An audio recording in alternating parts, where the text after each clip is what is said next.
কুয়াশার জন্য একটা কাভার ভ্যানের পিছনে মেরে দিছে। তো আমার সহযোদ্ধা ভাই যে ছিলেন ড্রাইভার সাহেব এবং হেলপার সাহেব দুজনেই ইন্তেকাল করেছেন। হে আল্লাহ, বর্তমানে মহাসড়কে যে পরিমাণ কুয়াশা পড়তেছে, আপনি সকল ড্রাইভার ও হেল্পারদেরকে হেফাজত করুন। কি মর্মান্তিক দুর্ঘটনা!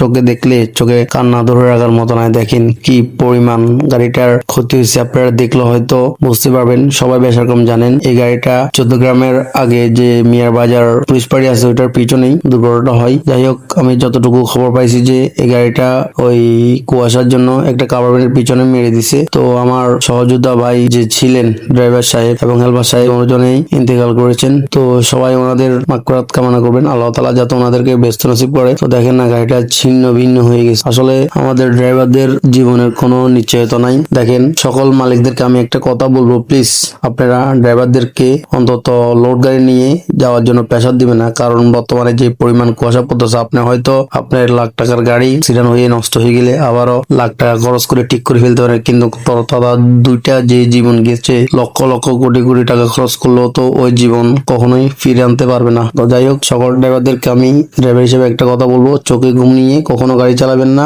বর্তমান রাস্তায় যে পরিমাণ কুয়াশা পড়তেছে, অবশ্যই চোখে ঘুম আসলে সেট করে দিবেন। দেখেন না, এই গাড়িটা ছিন্ন ভিন্ন হয়ে গেছে, কি পরিমাণ ক্ষতিগ্রস্ত হয়েছে গাড়িটা। আল্লাহ, তুমি ড্রাইভার ও হেল্পার ভাইকে বেহেশতে নসিব করো, আমিন।